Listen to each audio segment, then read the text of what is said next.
Welcome back to Medicine for Good podcast. Today's episode, Beyond the Signal, a patient's journey from blood test to hope. Identifying cancer early significantly improves treatment success rates and patient outcomes.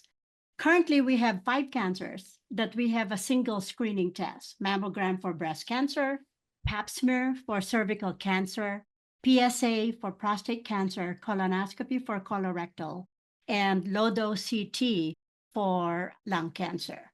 But more than 70% of cancers detected have no screening. We know that early detection leads to better outcomes. Early diagnosis empowers patients and physicians to take timely actions, increasing the chances of remission and long-term survival. More than 20 years ago, my husband, a picture of health and vitality, was diagnosed with pancreatic cancer when my children were 8 and 9 years old. Like ovarian cancer, pancreatic cancers are diagnosed at a later stage as they are largely asymptomatic. His loss underscored a harrowing truth that pancreatic and ovarian cancers, among others, are often cloaked in silence until it's too late.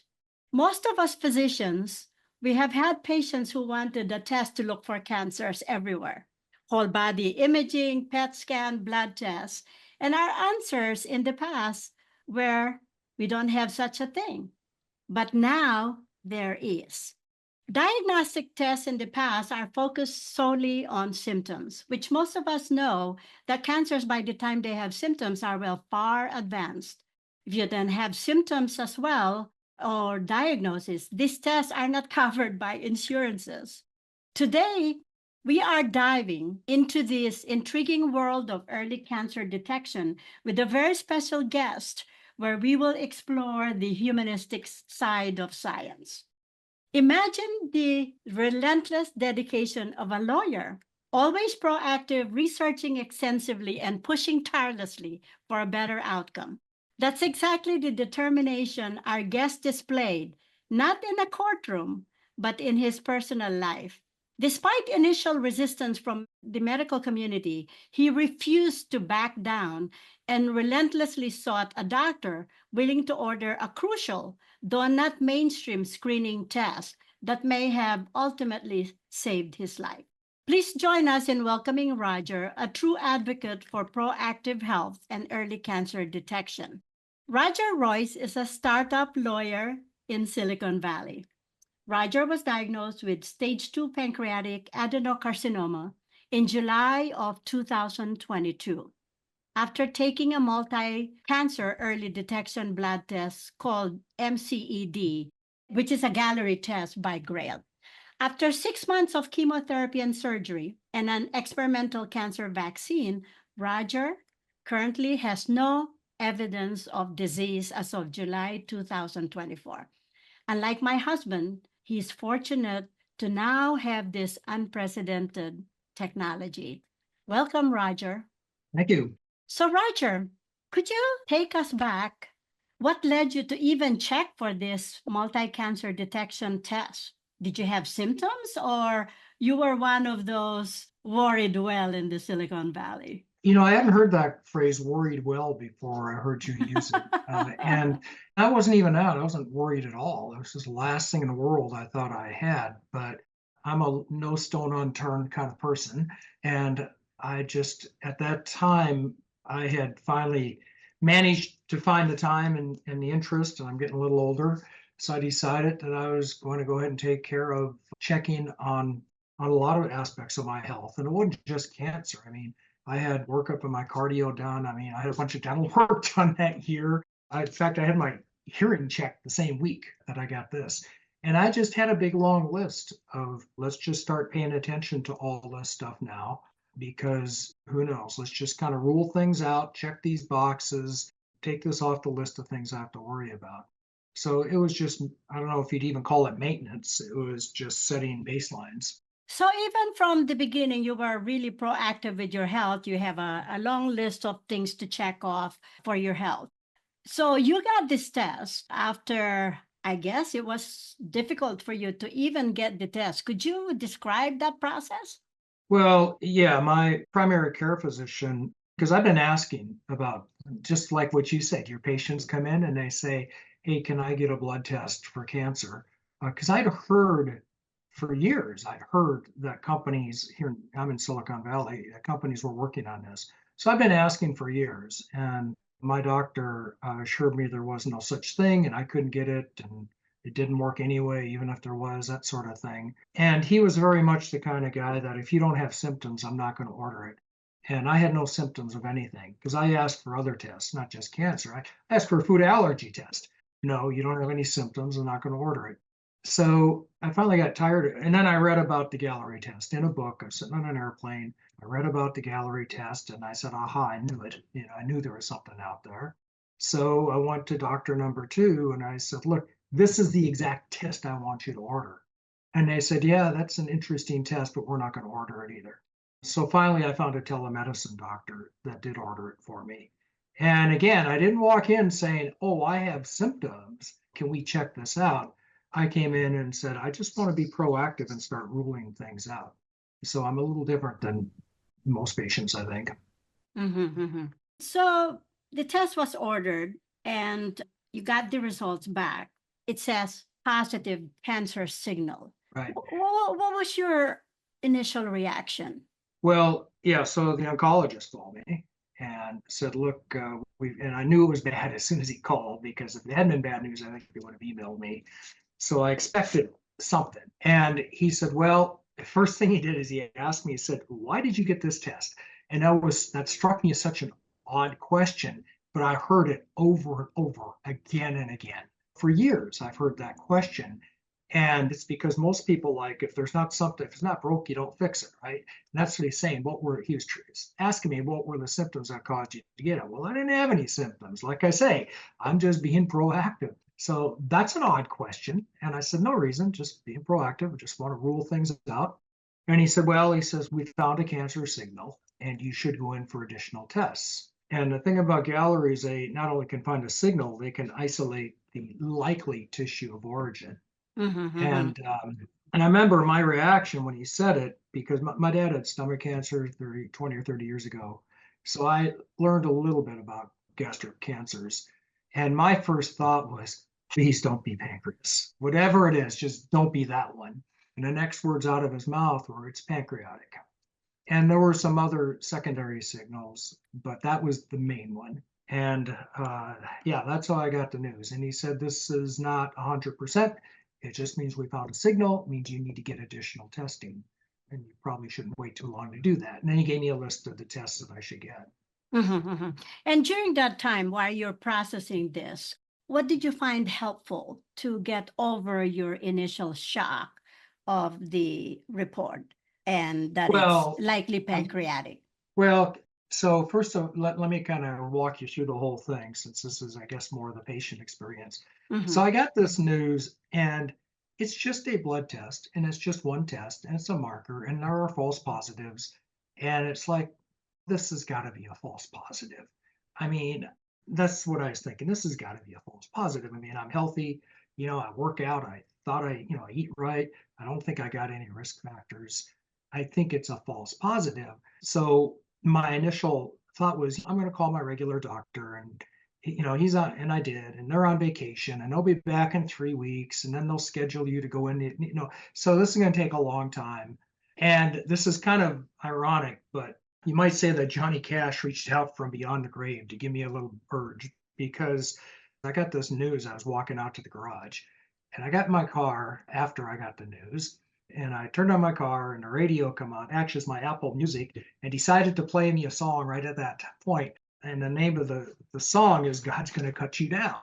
And the basic line is, you can go on for a long time, but sooner or later, God's gonna cut you down. It's like you can be in as much denial as you want, but sooner or later, something is going to get you.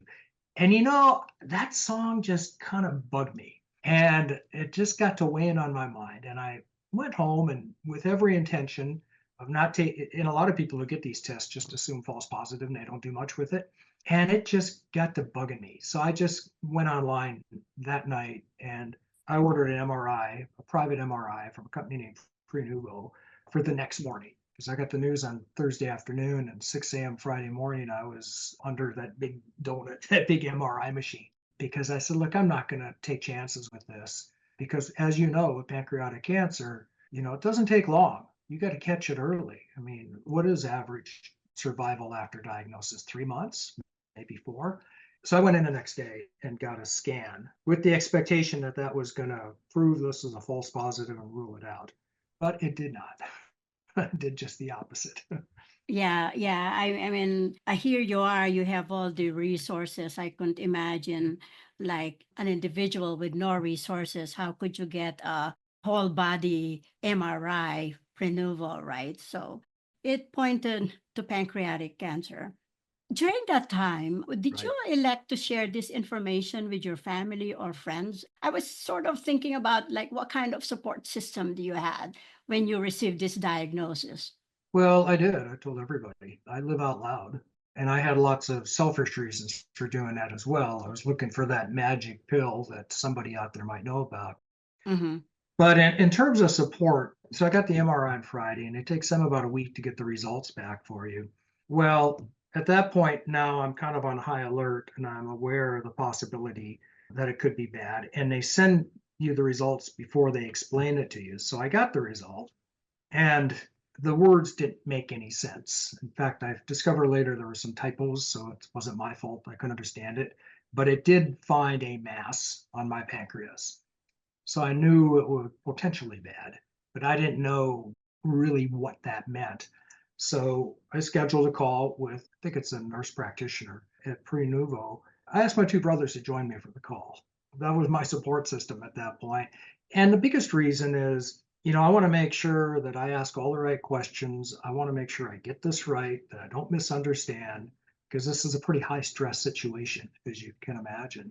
And they also joined me for some of my oncologist calls after that as well. So yeah, that was the support system, at least initially. But going forward, I mean, like I say, I did let people know. I let my friends know. And the biggest reason, well, 2 reasons. Number one, I told everybody I know, you need to go get tested. Because look, if I can get cancer, anybody can get cancer. So look at me. I'm exhibit A for why you need to do this. And they'd come back sometimes and say, well, my doctor says it's unnecessary. And I'd say, I'm exhibit A for why it's necessary. And I talked a lot of people into getting tested. And the second reason is, I went online, I Googled it. I know what the prognosis is for pancreatic cancer. And the first thing I came up was the American Cancer Society that says that it's fatal and terminal and non-curable, et cetera. So I said, look, this is Silicon Valley. I got a lot of smart friends in the venture capital and startup and biotech community. Maybe somebody out there knows something. Let's hack this. And so I just started going out to my network, especially remember going to some of my VC clients and saying, look, you see a lot of companies. Have you seen anything really cool? Anything that might help me? And that was the start of a process of investigation into alternative therapies. Mm-hmm, We're mm-hmm. getting ahead of ourselves, but if Yeah, you yeah, ask about no, support, I'm glad that you're right already there. now to this treatment journey. So, like now that you're fast forward, you went through the treatment journey for you. But during that time, Roger, what were the most challenging aspects of that treatment? The most challenging aspects of the treatment? Yeah, yeah. Well, this may be just me, but I worked as much as I could while I was up until the point where they wheeled me into the hospital for surgery. And the doctor said, we're not letting you go back to work. In fact, I'd be in the chemo room taking calls. So the challenging part was chemo was a lot harder on me than I thought it'd be. And they were very aggressive about it. So I got the full 6 months, which not many people take the full 6. And I got 6 different kinds of chemo. Not many people get that many different kinds of chemo. And they were super aggressive. In other words, they gave me more than a typical dose. And the thing about chemo, as you probably know, is you get the maximum tolerable dose. So that means if you can suck it up and tolerate a lot, you're going to get a lot. And the doctors say, what do you think? Can you take more? And I said, yeah, bring it on. So it hurt. And it was hard to work. It's hard to concentrate. I don't want to complain about chemo because everybody does, but I will tell you, it was 7 months of just constant pain. just constant, unrelenting pain. And in terms of side effects, they gave me a list of possible side effects and said, these are the possible side effects. You won't have all of them, but you could have some of them. Well, I had all of them. I had all of them, and I had some they'd never heard of. I had things happen to me they said can't happen. I had a bradycardia. And even today, they told me at this front, because I did my research. There's not a day that goes by I don't read PubMed papers. And I said, look, understand that some types of chemo will cause arteriosclerosis. Am I going to have that problem? And I was assured by a couple of doctors that no, not this kind of chemo doesn't do that. Well, let me tell you something, it absolutely does, because I was getting regular CT scans and it really did a number on scorching my arteries and my vasculature. Now, I think I got to have a hack for that, and I think I'll get over that. And I did get neuropathy that is still with me today. So, like I said, I don't want to scare people who are about to go into this, but I will tell you, the chemo is an evil demon, because just when, let's say, the first thing is like nausea, and just when you think you're kind of mentally in a place where, you know what, I can take the nausea. I'm prepared for it. I know what it's like. I've been through it. I can live through it before. I can live through it again. It says, oh, well, then let's try pain. And then you got new kinds of pain. Oh, you're okay with that? Well, let's try just itching all over your body like you're a big vat of spiders. Let's see how you feel about that. And it's just one thing after another, after another, after another. So that's why I say it's like an evil demon. It just tries to wear you down with different side effects. That was, honestly, looking back on it, that was pretty much the hardest part, I think. And what's worse than that is what it was like on the people around me who had to watch me go through this. Because me, I'm in my stoic place where it's like, okay, it's like dominoes. I knocked that one down. Let me knock down the next one. But the people around me are watching me. Remember, maximum tolerable dose. They're taking you as close to dying as they can get without you dying. So people watch me lose 30 pounds and all my hair. And yeah, it was pretty unpleasant for everybody else. And when I come to realize that, when you come to realize what you're doing to everybody else, it's not just what it's doing to me, but what I am now doing to everybody else who has to see me, that just adds to the unpleasantness of this disease. I mean, if you were an evil demon, you could not design a worse disease than cancer if you think about it, right? It doesn't kill you fast. It just keeps you alive long enough to make you suffer. It eats you away from the inside. It's absolutely, you're at war with yourself. So Yeah. it's like anything that's good for me is going to be good for the cancer. If it's bad for me, it's bad for the cancer, it's bad for me. Yeah, you couldn't design a more insidious disease if you tried. So, and people have to watch that too. Yeah, And yeah. I mean, not to be dramatic, but you asked. So, no, yeah, but no, that's what that I want to have you share with us and our audience. But you talked about a lot of the physical aspects of the chemotherapy, the nausea, the hair loss, the pain, the lack of appetite, weight loss, etc., all the side effects. But during that time, Roger, how did you cope with the emotional and mental stress part of the cancer treatment? How well, did you stay motivated and positive through those times? maybe I'm a little different, but in my mind, if I didn't fight, I was going to die. And if I did fight, I was going to win. That's kind of how my mindset right from the very beginning, right from the start.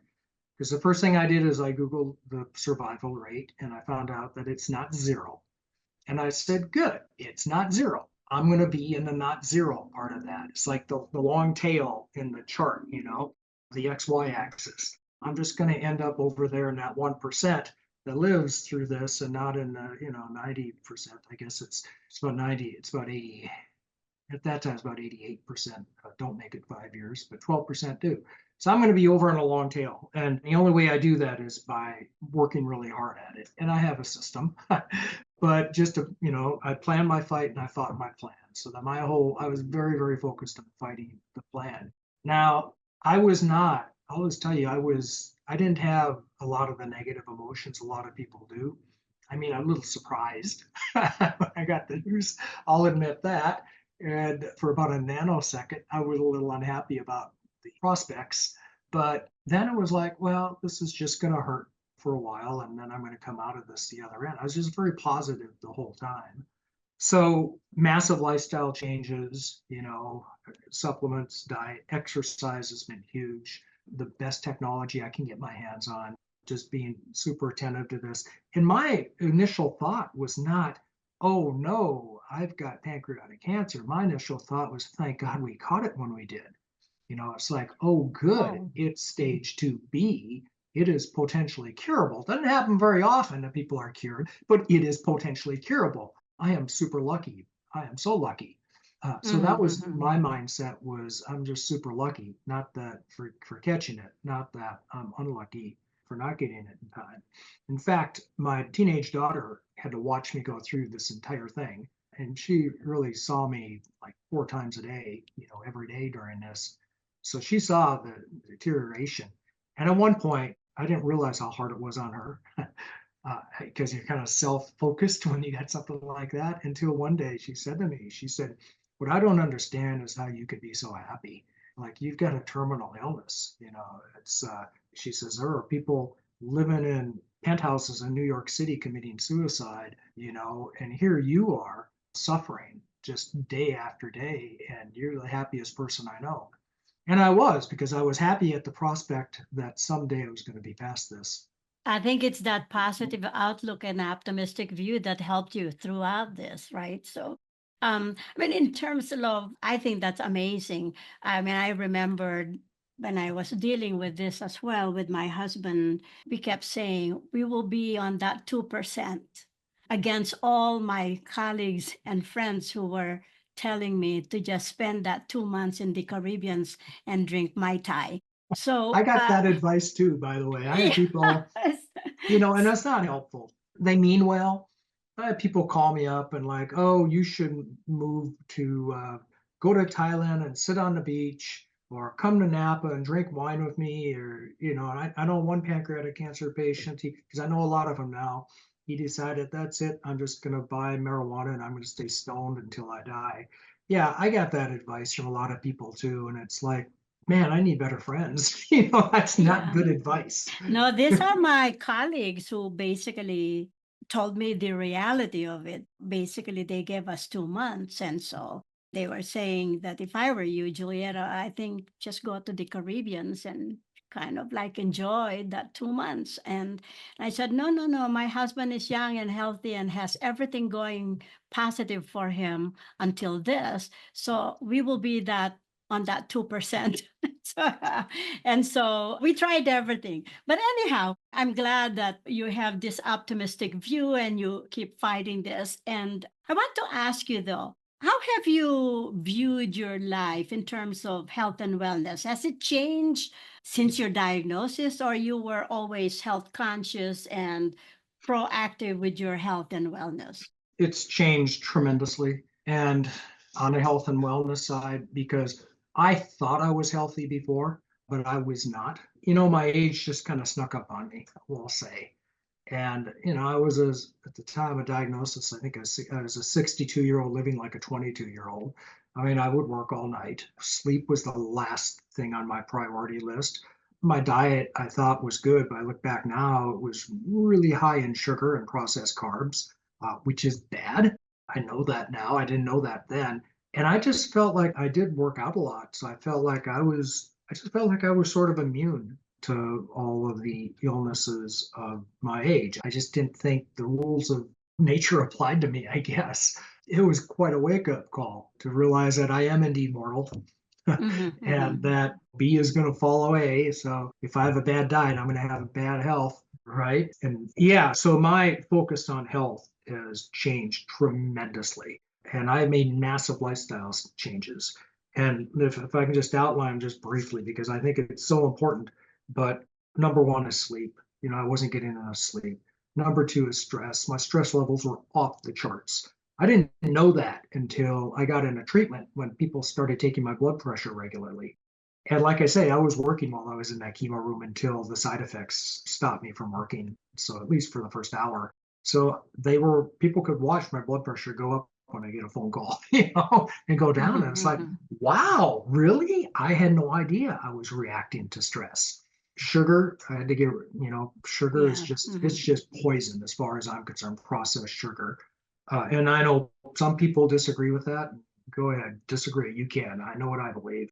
Processed carbs, I think fast carbs can be bad for you if you're not careful. Alcohol, done. No more alcohol. There's absolutely no reason anybody ever has to have any amount of alcohol. It causes massive inflammation in the body and is linked to so many diseases. And it takes decades to get over that, if even to be a moderate drinker.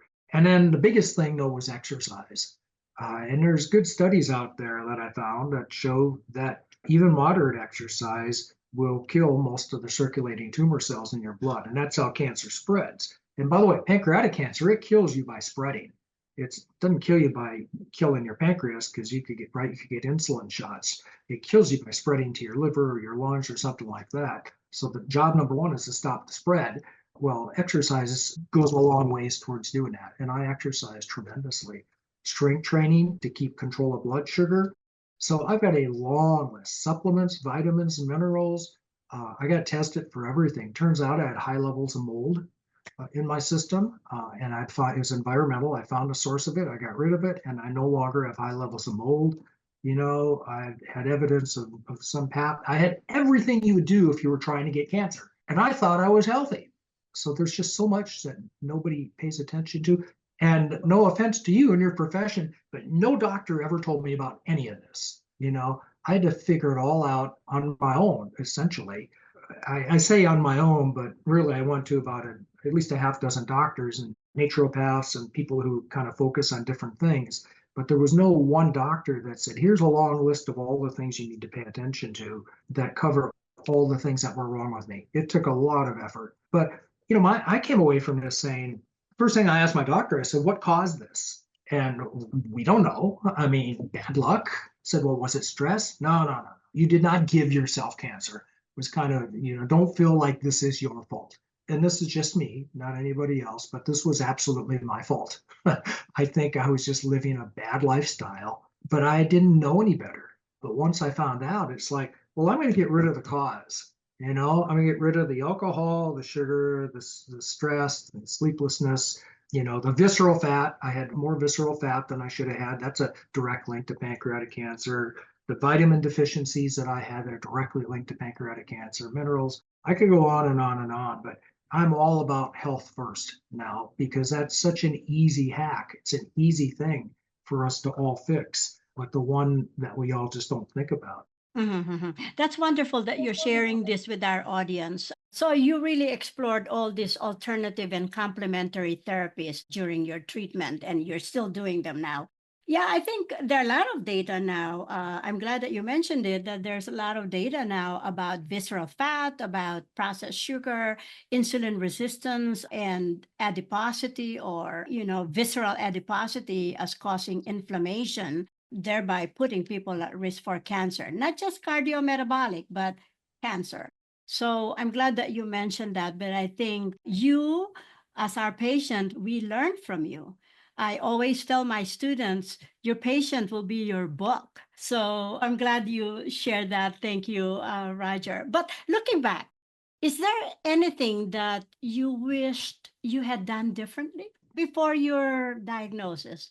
Oh man, if I knew then what I know now. Well, first of all, and I mean, I really believe that my cancer was preventable. And I know that goes against what a lot of doctors will say, but I think that my cancer was preventable. I think if I had early on had adopted a healthier lifestyle with doing all the things I just said, I think I could have avoided this, but maybe not. We don't know. Sometimes you just get unlucky and the mutations happen. But once I was diagnosed, I wasn't prepared for this. And I know how much I don't know. Sometimes people get the idea that I got the Dunning-Kruger thing going and I think I know more than I do. No, I know how much I don't know. I know that there's so much out there that I'm still yet to discover. But I will say that if I knew then what I know now, I would have approached this completely differently. And in particularly, what do you do when you get diagnosed? You just want someone to tell you what to do. And they told me take the chemo. I'm not saying I wouldn't, but I will say that I would have gotten into immunotherapy just as soon as I possibly could. Because the immunotherapies, they just work so much better when your immune system's strong, and chemo, it wrecks your immune system for sure. Well, to get cancer, we have failed in terms of our immunologic surveillance, right? So our own immunologic process is not working properly. And I think taking care of yourself would help that immune system. But for now, like you had experienced this, you're still experiencing living with cancer. How is this experience now influence your present and, Well, yeah, and your yeah. future plans? Well, not as much as it should probably, um, because we all kind of go back. I haven't gone back to my unhealthy habits, but I mean, I'm still working full time. I mean, I didn't go retire, and I work a lot less. I will say that I avoid stressful situations. When I can't avoid a stressful situation, I have tools to deal with it, and I know how to recognize it, know how to measure it, I know how to control it. Now, I didn't know any of that before, and I would have denied that any of that was important. I still work pretty hard, but I take time off now. I'm kind of going through my list of things that I wanted to do in my lifetime that I know they seem probably pretty trite to other people, but my bucket list will say, which is not all that exotic. I mean, I finally saw Zion in Utah, which has been on my list for many, many years. And I rode the Ironman course in Hawaii, which has been on my list. So I've been kind of doing the stuff that I want to do. I read a book on happiness. I read a lot of books during all this, by the way. And the name of the book was Strength to Strength. And in it, there was a formula for happiness. And part of that, I was happy to find out, was to do things you like to do, to have fun. Fun is a big part of happiness. I'm trying to have more fun. I've got my kayak out of the cobwebs. I used to race, and now I'm racing again. I've been doing triathlons. That was fun for me. I'm doing it again. I'm the oldest guy out on the course, but I'm still doing it again. Probably not the oldest, but pretty close. So in that way it did. But I got to tell you, you're right. I am like, once you get the diagnosis, you're always looking over your shoulder. As I sit here today, they say I'm what they call no evidence, right? No evidence of disease. It doesn't come up on my scans. They can't find it in my blood, but I'm still at super high risk, and I will be for a long time yet. So I have to live my life, and it's an odd thing. I mean, do you live your life as though you're going to live another 20 years or another 1 year? That's the first decision everyone has to make.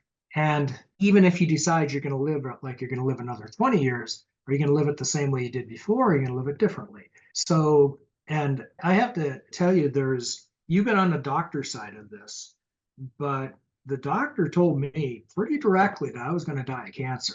And the way it came up is he was encouraging me to take a special targeted therapy, what they call an off-label drug.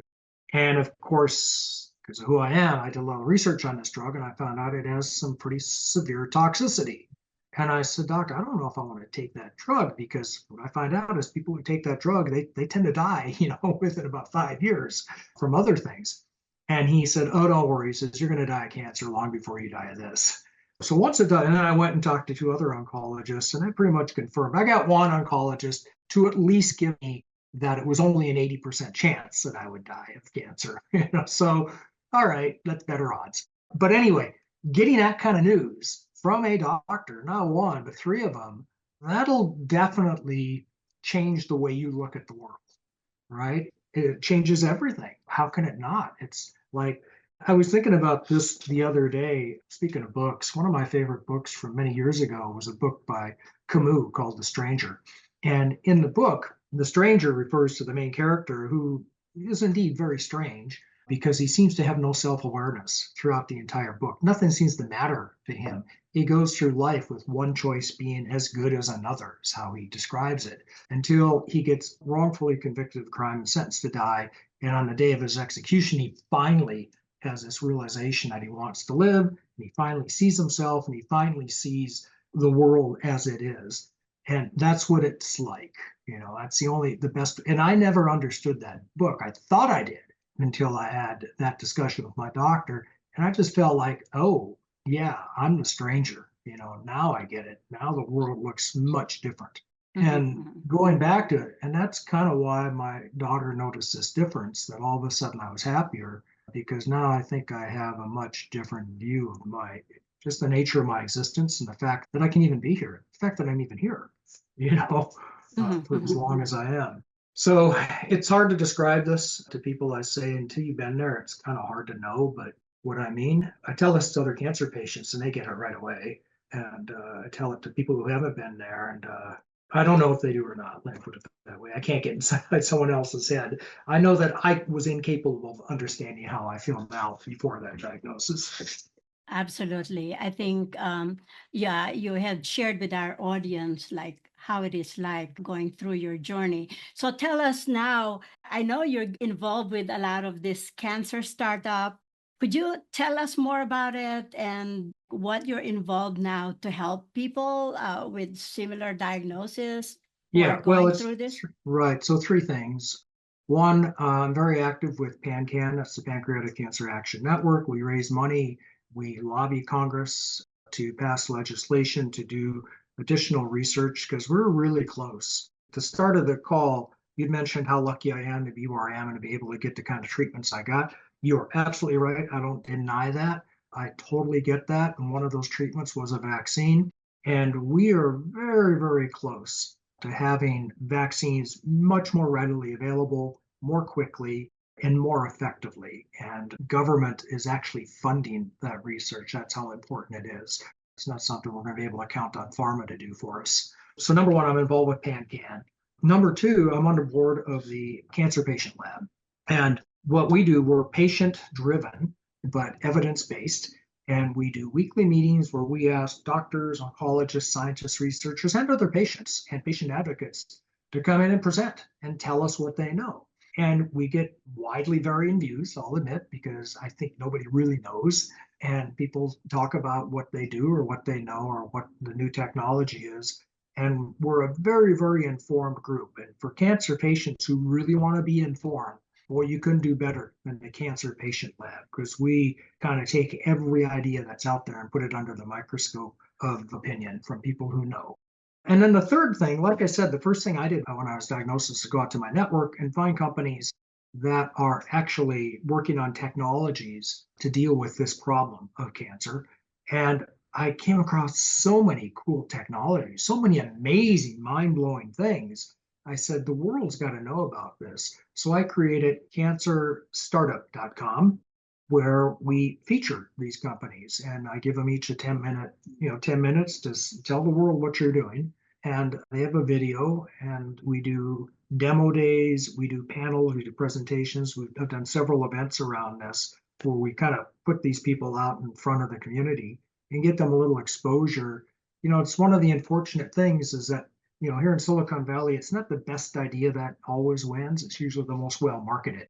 I see great ideas that should be way further ahead than they are. And I think all they need is a little more exposure, and they will be. I'm so happy that you're actually promoting a sense of community where people could actually demonstrate their work or even talk to each other, right? So I think this is amazing what came out from having been diagnosed with pancreatic cancer. And you also testified to the FDA Advisory Committee on multi-cancer early detection, correct? Yeah, in your introductory talk, you mentioned the fact that there are several cancers you can get early detection for, but pancreatic cancer is not one of them. And I tested, but there is, like I say, I had early detection. I got a blood test that found it, followed by an MRI that confirmed it, or at least gave me the basis for further testing. And but these are not FDA approved. And other types of prostate, breast cancer, et cetera, others are approved. So I did testify to an advisory committee to the FDA. And again, my argument is when people say, so the U.S. Preventative Task Force Services has recommended against early detection for pancreatic cancer twice now, not once, but twice. And I corresponded with them. And what they told me is that early detection is invasive, it's painful, it's expensive, and it causes a lot of unnecessary anxiety. But most of all, it doesn't change the outcome. Well, I'm Exhibit A for the counter argument. It was none of those things. It was a simple blood test. I didn't even stop working when they took the test. They came to my office. I was typing with one hand when they were drawing blood out of the other arm. And so it wasn't hard at all. And it absolutely did find it, and it Yeah. found it at a time when it was curable. So A single blood test. I mean, we all know like it's easier to treat 100 cancer cells rather than billions of cells out there, right? So, I mean, the cancer cells really don't know boundaries. They don't stop on traffic. So they don't stop on a red light. So Why do we have to play their rules, right? So I'm glad that you're so proactive and that you're basically investing all your energy to make a change that could actually change the trajectory of a lot of people. The FDA has to approve these tests. And because until the FDA approves it, Medicare won't cover it, insurance won't pay for it. And most people are simply not going to get it because it's $1,000 test, the one I've got. And $1,000, it's, honestly, most people in America don't have an extra $1,000 to get a test. And it would save the system. I hate to think how much money Big Pharma made selling me chemo. I hate to think about it because if we could have caught this earlier, I know pancreatic cancer patients never had a drop of chemo. They caught it at stage 0, right? If we could have caught this earlier, we could have saved the system a lot of money. So there's so many good, plus it works. Early detection saves lives. I mean, if people need an economic reason, I can give them that reason. But if you need a humanitarian reason, it works. Yeah. I mean, you also brought up equity, right? Equity of resources, etc. I mean, you were so fortunate that you could afford this test, but a lot of people can't afford that test. Or all the MRIs, the Prenuvo, etc. So yeah. Well, thank you for joining us. I think we're out of time. I tried to focus on the 30 minutes here, and we're on 45-minute mark, Roger. And right. I think this was really highly productive. For the next podcast, we will actually discuss the science of this test. But I really would like to thank you for joining us, and more to follow. Thank you so much, Roger. Any other bullet points that you want to share our audience before we? I think we hit the high points. Thanks for having me here. I hope your audience can get something out of this. And if anybody is encouraged to do what I did and get tested, even though you've got no symptoms at all, then I will feel happy. I think our audience will now start being proactive like you. And even the preventive lifestyle that you talked about, it's really crucial because obesity is probably number 2 now in terms of causing inflammation, leading to cardiometabolic diseases and cancer. So prevent that by eating right, being active, get a lot of sleep, and reduction of stress. Thank you so much, Roger. All right. Thank you so much. Yeah. Thank you, Kay, for joining us today. Thank you. Bye. Bye-bye.